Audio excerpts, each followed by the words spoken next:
Miracles have always been available to mankind. God is in the miracle-working business. However, down through the history of man, there have been three major eras or ages when miracles have proliferated. And we have noted that they deal with the lives of Moses, Elijah, and Jesus.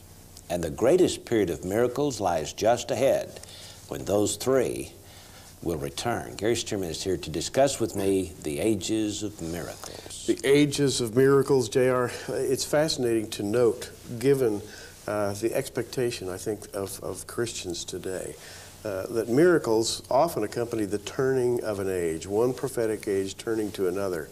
And we've been talking about this being a period that could be right at the edge of another manifestation of miracles. We talked about Elijah and Elisha on our last program in conjunction with miracles and how Elijah was taken up by a chariot into heaven, alive, bodily, apparently still there today, bodily, in a glorified body of some kind.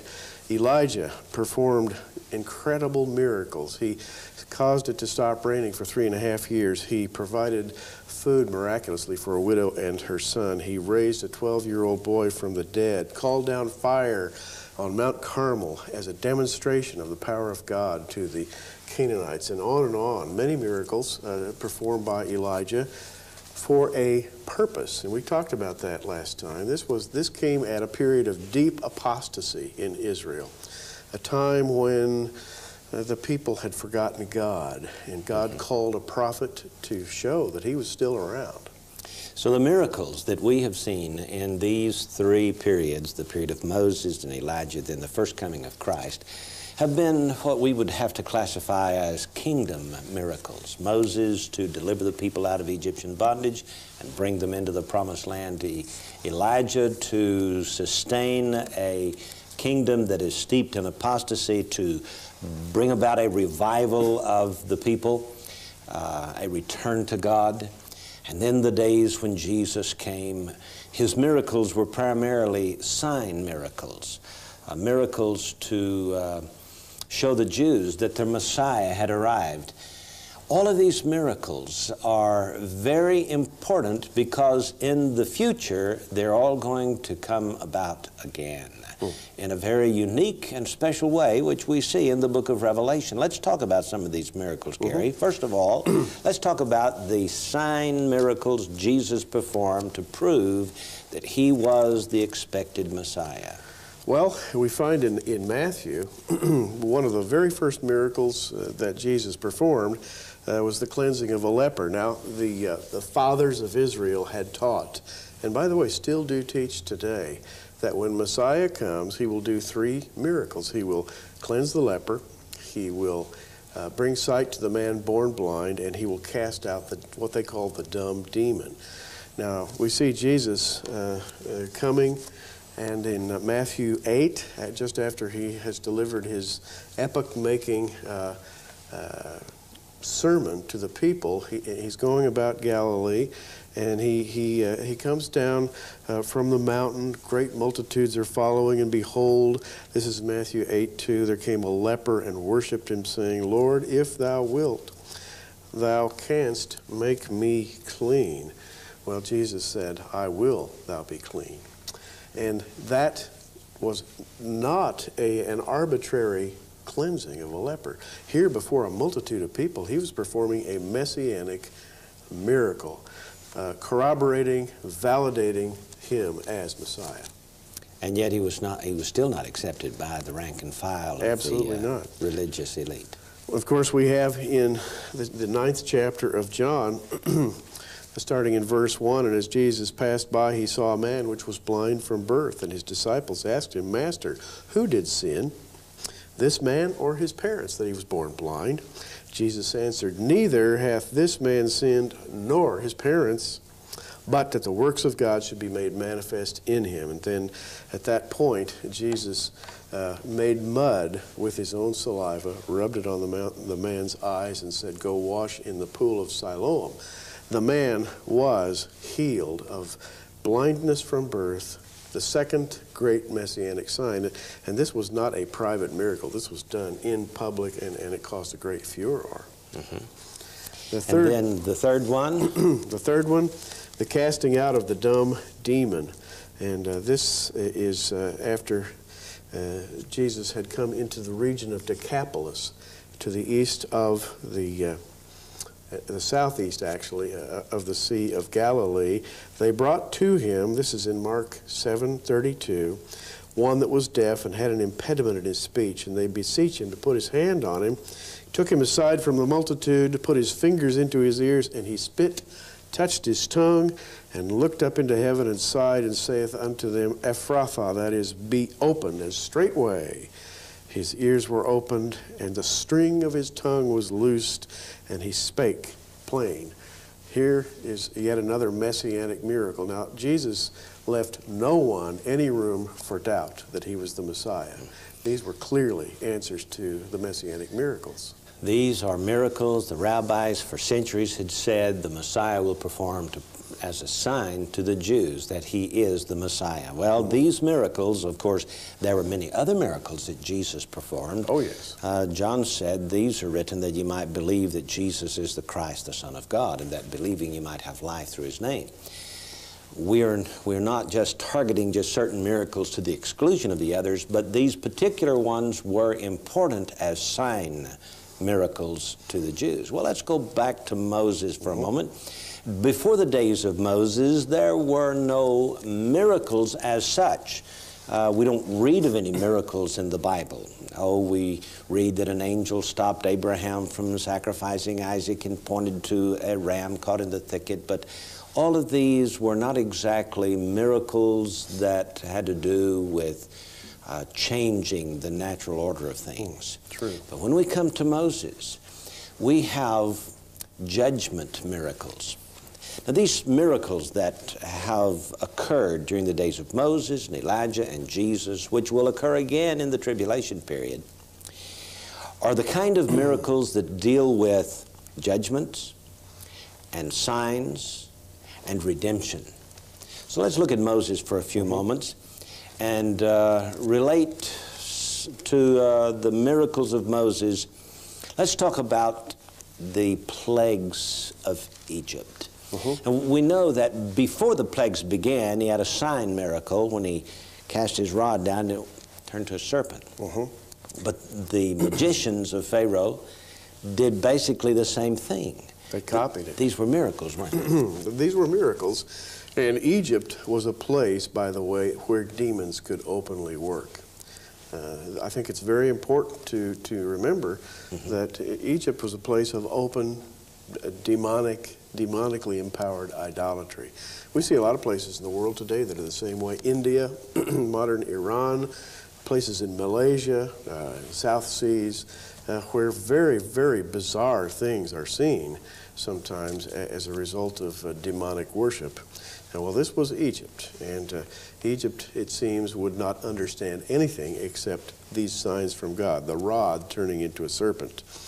But the Lord instructed Moses to perform various plagues.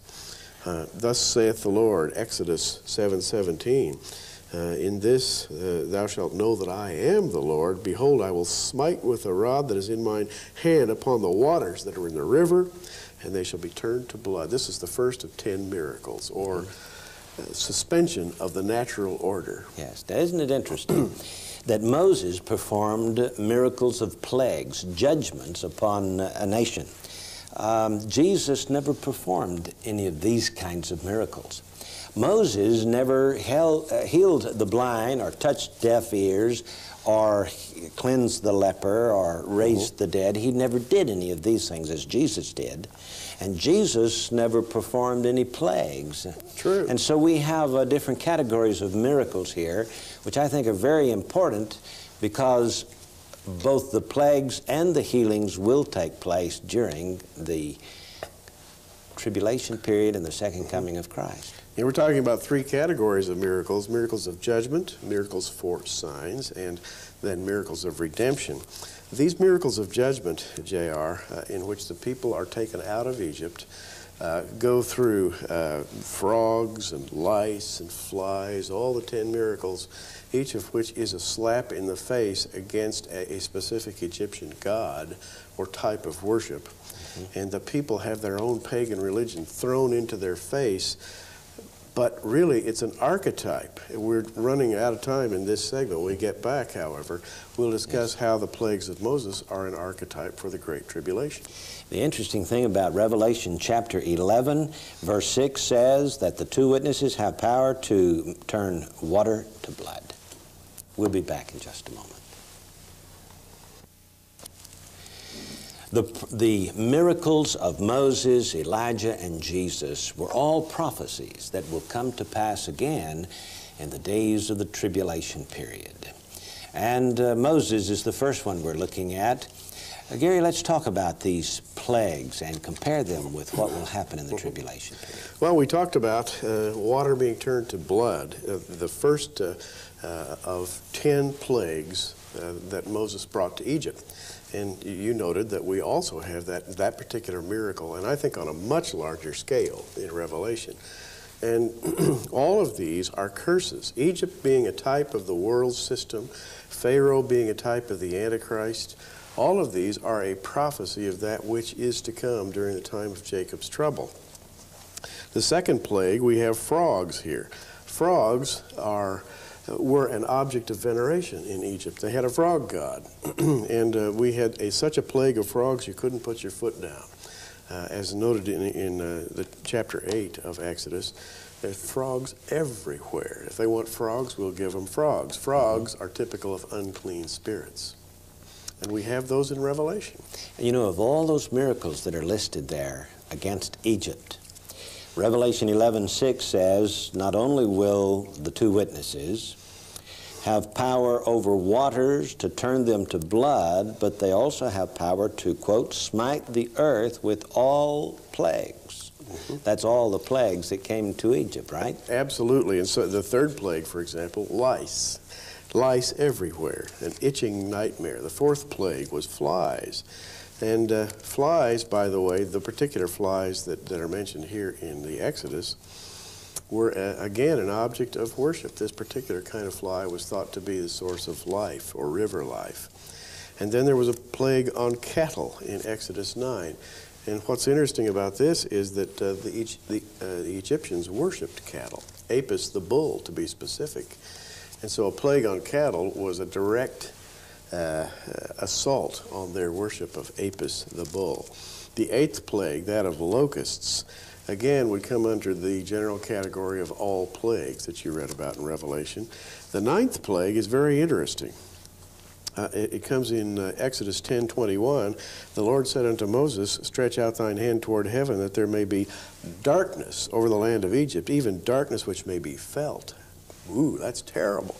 So dark you can't see. Not only can you not see your hand in front of your face, you can feel the dark.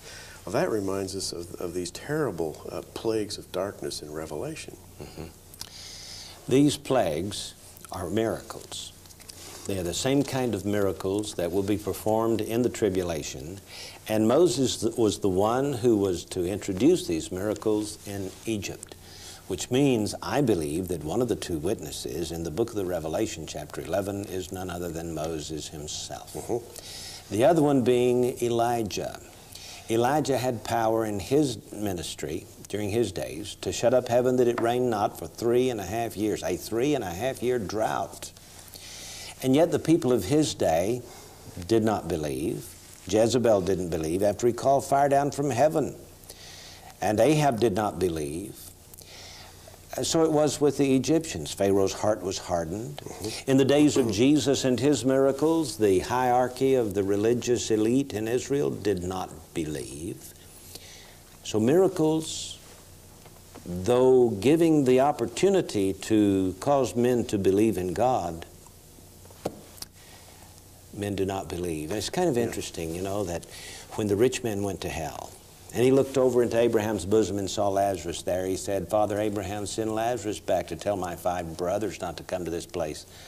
And Abraham said, they have the written word of God, the law of Moses, That's right, and the prophets. And if they do not believe what is written, they would not believe though one was raised from the dead. Now that's a powerful statement. Very powerful. And, you know, this brings us to the 10th of the plagues that Moses brought to Egypt. This is the death of the firstborn. And this plague is an archetype in more ways than one. We have this in chapter 11 of Exodus, verses 4 and 5. And Moses said, "Thus saith the Lord, about midnight will I go out into the midst of Egypt, and all the firstborn in the land of Egypt shall die, from the firstborn of Pharaoh that sitteth upon his throne, even unto the firstborn of the maidservant that is behind the mill, and the firstborn of the beast." Now this is an ultimate curse. And this one got Pharaoh's attention finally. And then the angel of death went out at midnight. And the Israelites, as everyone knows, were protected because they slew the lamb and put his blood on their doorposts and the lintels of their door, thus making the sign of the cross with blood, looking forward to the sacrifice of Jesus. So this particular curse was more than a curse. It was the birth of Passover, which looks forward to redemption. Yes. And then, of course, taking the children of Israel out to the Red Sea, he parted the waters of the Red Sea. That was a miracle of redemption. So we had the miracle of the signs, for example, the rod turning to a serpent.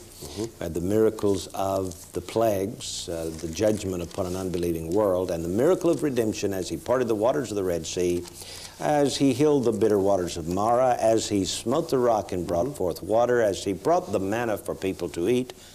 All of these were miracles of redemption, yes, looking toward the kingdom. These were kingdom miracles. Absolutely. But he never healed the sick. No. He never went in to a little boy who was dying and touched him and prayed for him, and the boy was healed. Right. Elijah did this, but not Moses. Jesus did this, but he didn't bring plagues. He reserved his judgment miracles till the last days. You know, something about the dying of the firstborn? Those were miracles of death. The miracles coming up in the future are the miracles of resurrection and life. So, to recap a bit, we have 4 periods of miracles in the Bible, 4 being the number of the kingdom. First period of miracles, Moses, the Exodus. The second period, Elijah, Elisha. The third period, Jesus and the apostles. The fourth period, the tribulation. And here's what I find really fascinating, that in all 4 periods, in some ways, the same characters are present. For example, in Moses' day, the Lord showed Moses what he should do. Well, the Lord, Yahweh, as he is in Hebrew, is none other than the pre-incarnate Christ, working with Moses. In the days of Elijah, the Lord worked with Elijah. In the days of Jesus, when he was incarnate upon earth, we have the episode of the Transfiguration, Matthew 17. After 6 days, Jesus taketh Peter, James, and John, his brother, and bringeth them up into an high mountain apart, and was transfigured before them, and his face did shine as the sun, and his raiment was white as the light.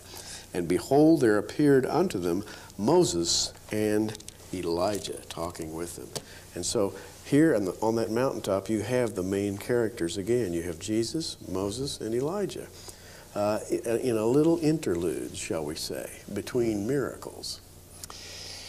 You know, it's kind of interesting to me that the period of Moses and his miracles did not just come there and then leave. It sort of came on and then tapered off afterwards, like Joshua, for example, after the death of Moses, took Jericho, made the sun stand still. The apostles after Christ, throughout the rest of the first century, had the miracle-working power that Christ had.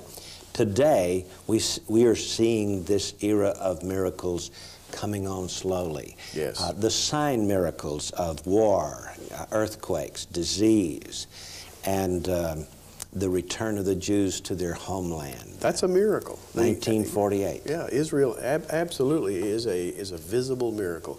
Shouldn't have happened. All the world was against Israeli statehood. Which means we have arrived at the time when that fourth period is upon us and the world is about to see the sign miracles, the judgment miracles, and the redemption miracles.